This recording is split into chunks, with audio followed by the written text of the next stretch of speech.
Norjassa psykiatrit ovat julkistaneet Anders Behring Breivikin uuden mielentilatutkimuksen tuloksen.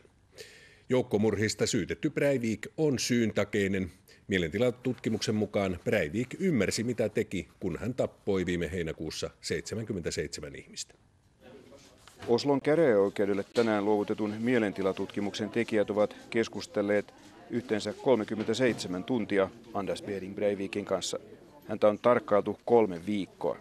Ja tulos on täysin vastakkainen kuin edellisessä mielentilatutkimuksessa. Vi har funnet tiltalte å være ikke psykotisk på gjerningstiden. Tänään luovutetun raportin myötä Oslon käräjäoikeudella on nyt edessään 2 keskenään ristiriitaista arviota Anders Behring Breivikistä. Ja tämä merkitsee, että Breivikin mielentila nousee oikeudenkäynnin pääkysymykseksi. Viime syksynä valmistuneen ensimmäisen mielentilatutkimuksen mukaan Breivik oli iskut tehdessään psykoosissa ja hänet tulisi passittaa hoitoon. Arvio herätti huomiota ja pahennusta. Ratkaisu jää nyt oikeudelle ja oikeuskäsittelyn aikana Breivikin käyttäytymistä seurataan tarkkaan.